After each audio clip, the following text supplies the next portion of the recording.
Last time on Locke and Key. Today your ass is gonna die, bitch. Are you crazy? Are you out of your mind? Say goodnight, motherfucker. Welcome to Lovecraft. I got a pizza here. Oh, I'm going ghost.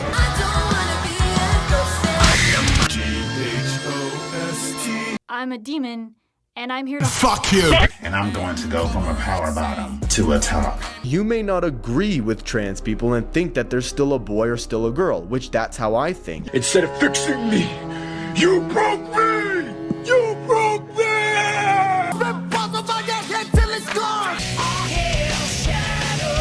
You cannot beat me! That's what you think. What the scala? Leave this place or die. He's right behind me, isn't he? Yes! You found the key!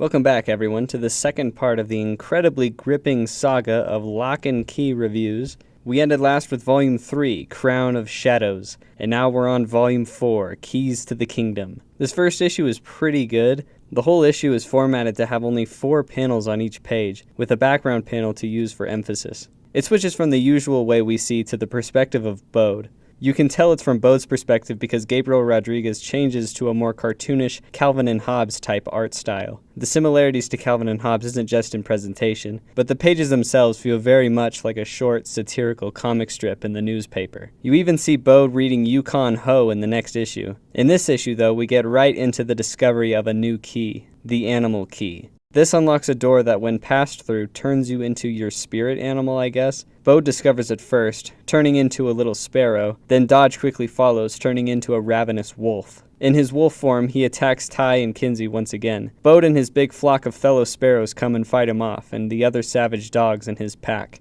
It ends with Bode making some friends that we'll see going forward. Pretty good way to start the volume, I won't lie. Next we get introduced to another one of Rendell's old friends. This time it's Erin Voss. We see her being wheeled into a mental institution. And alright, I'm gonna level with you guys. There's a thing called the mirror key, and it changes your race. I'm black now, Spider-Man. There's a lot of very relevant and very important political commentary in this issue that I really don't feel like talking about. We see that Erin's head is completely empty apart from very recent memories and the names of Rendell and Dodge. Then we see a montage, I guess you could call it, of the whole month of February. We see a ton more keys being discovered and used. A lot of them are so underutilized that I don't even really know what they do. Like this big chain key here. Some of them are a little more important, like this thing that gives you angel wings or this thing that makes you really strong. We see a bunch more attacks from Dodge, and then Kinsey wants to see the inside of Dodge's head, but because that will blow his cover, he refuses. And next thing you know, they break up. Oh, did I mention that they were dating? This is also kind of the cause of her other friends to get split up. Jordan cheats on Ty with everyone's favorite character, Brinker Martin, and it ends with no one really having any friends except for Bode,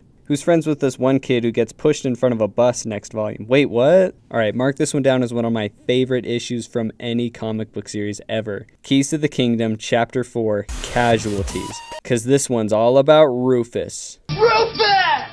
Keep your hankies handy, true believers. Because in this issue, someone dies. What? Who is that? So Rufus comes over to Key House for a little bit. He and Bode are playing soldier when Sam walks in. Rufus can see Sam's ghost for some reason, and also can see Dodge watching them through the philosophoscope. Another magical item that shows you the truth or whatever, it's not important. Last time we saw Sam, he had told Dodge off completely. With all his knowledge of the keys and everything that's happened, Sam tells Rufus everything. He explains what Dodge is, how the keys work, what'll happen if the black door is opened, and how to defeat him. All under the metaphor of Rufus's signature style of cheesy Saturday morning cartoon war vernacular. I can't really explain to you why this whole scene is so intense. You really just have to read the books yourselves up until this point. Sam really is one of Dodge's most tragic victims, being completely manipulated into doing unspeakable acts of cruelty. He's really the result of years of torment being twisted and channeled by a purely maleficent hand. And in this issue, you can really feel all that weight. After Dodge reprimands Rufus for trying to spill the beans, we see Tyler start to get suspicious of his friend Zach. He goes to Ellie's home and search for confirmation. At the same time, Detective Mutuku sees the damages done to Ellie's mom and Sam Lesser, putting 2 and 2 together. In the middle of one of Dodge's fencing tournaments, he goes back to his home and finds Tai snooping around. Dodge uses this magical music box to prevent him from moving. Matuku arrives and starts questioning Dodge about Mr. Ridgway and Ellie's mother. At this point, Dodge just says screw it and kills Ellie right before taking Bode hostage and fleeing the scene with the Anywhere key. They're transported back to Key House. Dodge and Bode both go through the ghost door. Sam takes Dodge's body, something that he wanted to do in the last volume, and Dodge takes Bode's body, leaving Bode's spirit to incorporeally haunt his own home. Sam, who's in Dodge's body, takes Dodge, who's in Bode's body, over to the well house in order to send him back where he came from, except he doesn't have the key to open it, and the rest have caught up to them already. Kinsey kills Sam, who she thinks is Dodge, with an ice skate, meaning that he's gone for good finally. And this volume ends with our protagonist believing they've finally gotten rid of their nemesis when in reality, he's closer than ever. 4 stars.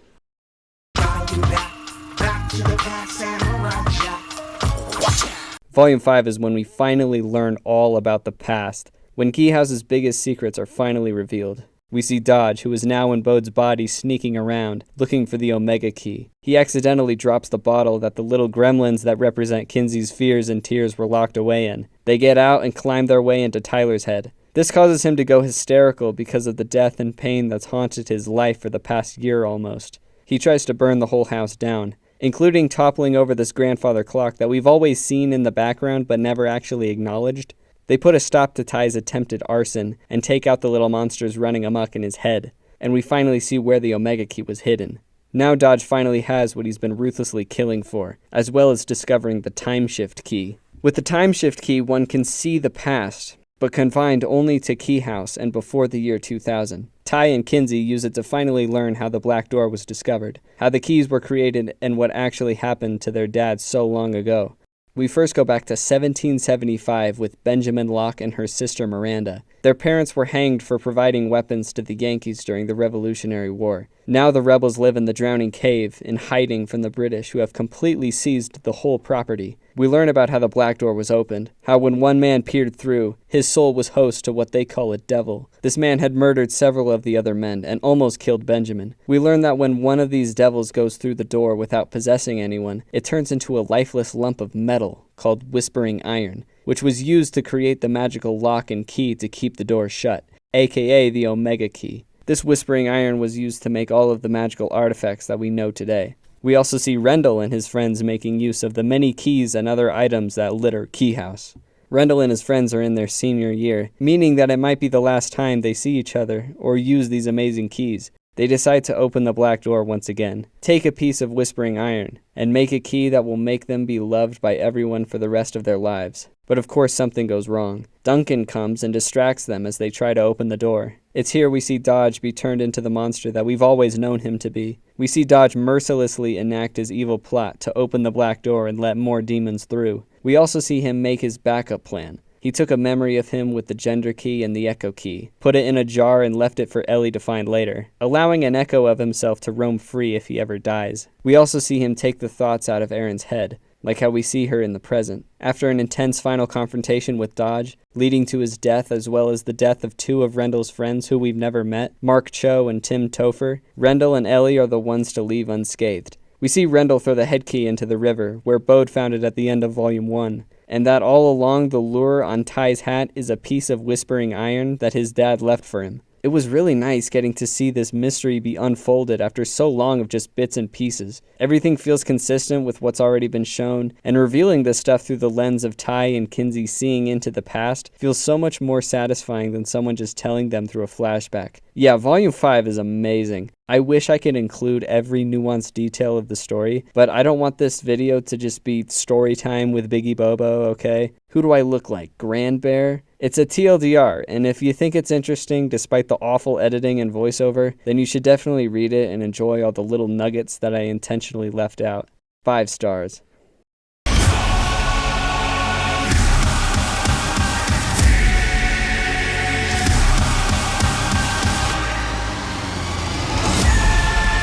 Alright guys, here we go. The last volume of Locke and Key. You may have thought that I've misled you with this title, but don't be fooled. I did cry while reading this series, and it's in this volume that contains the 3 panels that did in fact make me cry. The only panels in any comic book to do this. And I'm not some kind of hardened tough guy, but there's only a few things in this world that have gotten me to really emotionally invest into something to the point of tears. You know, I'm a sensitive guy, I think. I'm in touch with my feelings. I listen to Deftones. We start off this climactic finale with Dodge finding the Crown of Shadows. He uses the shadows to lower the water that's flooded the drowning cave and finally reach the black door with the Omega Key. Meanwhile, the seniors, including Ty, are talking about a post-prom party in the drowning cave to celebrate the end of high school. Scott is filming a video asking everyone what they would change about the past. When he gets to Tyler, there's a pretty solemn moment where he talks about what he and his dad were arguing about in the first issue, and it's pretty heavy. He and Duncan are smelting something, teasing an eventual use of this forge involving a certain piece of metal. We see Kinsey reconcile with her mom and Scott reconcile with Jamal and Jackie. It was a pretty heartwarming scene. The next issue starts eerily similar to the first issue, but this time it's Rufus and a counselor or something. He says he's going to live in a boys' home with other kids with mental impairments after Rufus's mom was killed by Dodge. He enters Key House and talks to Bode's ghost like he did to Sam. Bode tells him everything. So he immediately starts strangling Dodge, but to everyone else, he just randomly started trying to kill Bode. So the nice, comfortable home was replaced by the psychiatric ward instead. He's always playing with his toys and acting like he's always on an action-packed adventure with them. As he escapes to go back to Key House and stop Dodge, he starts to doubt himself. Since he's really just a developmentally handicapped kid, what is he supposed to do? And it's here that we see the first panel to make me cry. At one of the lowest points for Rufus in this heartbreaking and sweetly empathetic story, his comrade in arms lifts its robotic helmet, revealing the tenderly loving mother supporting him in his mission. It's here that the overly dramatic make-believe becomes something real and touching. I don't think there's a way for me to communicate how powerful this moment was. It was just a really heartwarming scene. Aww. Eventually, he does make it back to Key House, just as things start to get dire. Because now it's time for Dodge to enact his master plan. He uses the shadows to make his appearance and bring all of the high schoolers partying in the drowning cave to the black door. On the surface, the shadows attack Tyler, Duncan, Nina, and Detective Matuku. They use all the light they can, but things don't look good. Ty is shot. Nina takes his body to the mending cabinet to heal his wound. While he's in the cabinet, he sees his dad. It's in this scene we get a very satisfying reconciliation between him and his dad. After leaving this world with a shattered bond, Ty finally makes up for his frustration directly to him. Nina is able to cast away the shadows with fire, before Detective Matuku gets impaled by one of the shadows. By waving around her torch, the fire starts burning the house down, though. Back beneath the house, Scott, Jackie, and a few others end up being dragged to the black door and becoming possessed by the same kind of demons that possessed Dodge. They leave Jordan, Kinsey, and Jamal by themselves to decide who gets to join Dodge's Legion and who gets to die. There's a very tender moment between all of them, especially with Jordan, who sacrifices herself to let Kinsey and Jamal live. They're dragged down to meet Dodge in the fullness of his power. He recounts his sickening plan to let only a few demons through the black door, creating only a small yet strongly and tightly knit family to dominate the world with the magic keys, leaving everyone else to be stripped of their consciousness via the head key and become slaves in their evil empire. I want to make a Rage Against the Machine reference, but I feel like that would distract from this climactic finale, kind of like what I'm doing right now. We knew Dodge was evil, but the way he describes his plan combined with the visuals of what will happen if he succeeds is seriously the stuff of nightmares. It's a plan that only a twisted and irredeemable monster would concoct. At last, Tyler arrives. He has no keys, no weapons, nothing. He just comes down to talk. At this point, it really feels like Dodge has the leg up at every possible angle. The hopelessness that's continued to stack since the beginning of this series comes to its apotheosis at this moment. But as Dodge is caught monologuing, the thoughts of Aaron Voss sneak up and take the Crown of Shadows and the head key away from Dodge. This doesn't come out of nowhere, though. We saw that Aaron's thoughts didn't get destroyed under the rocks that killed Dodge the first time. During all this commotion, Tyler unleashes what he was cooking up in the forge, the Alpha Key.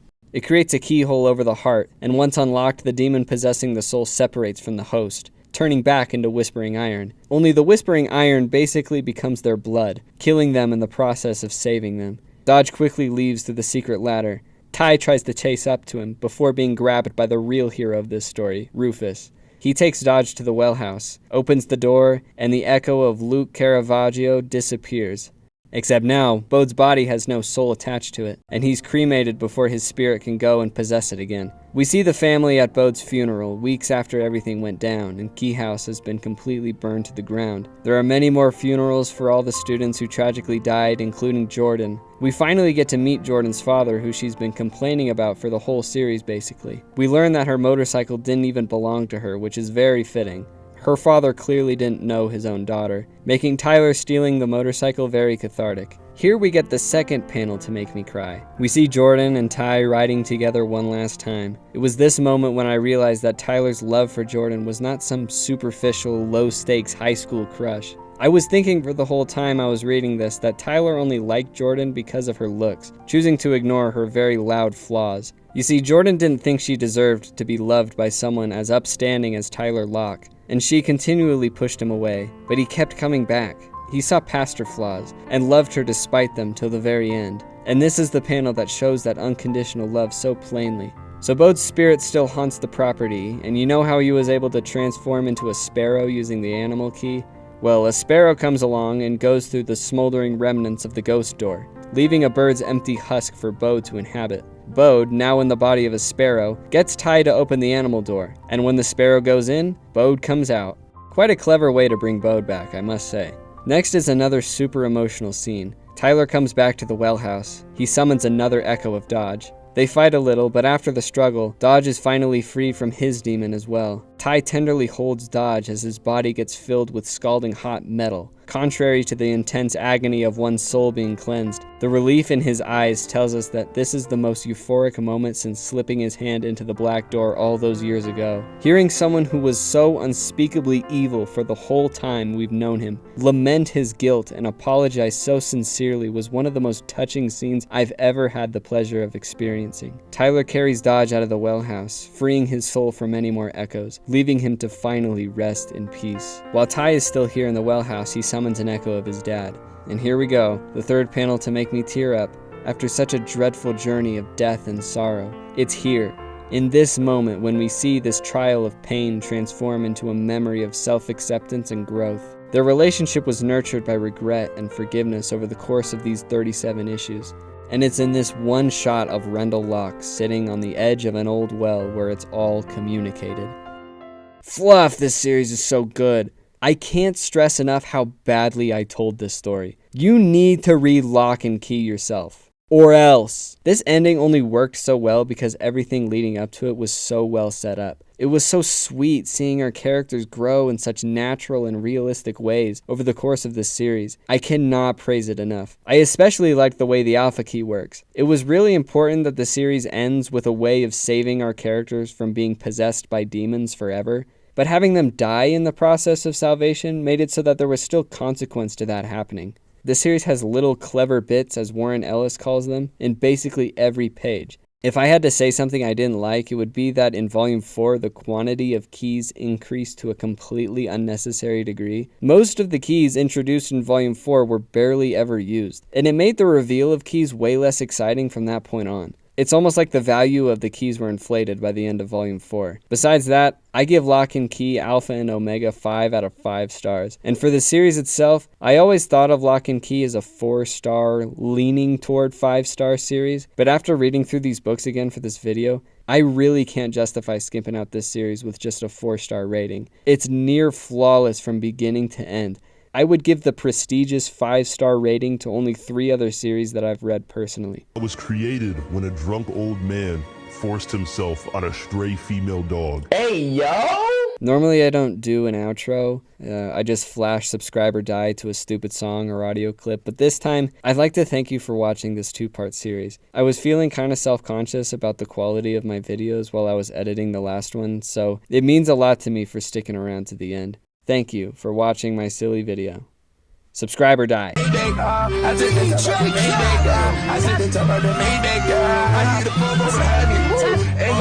don't wanna be alive.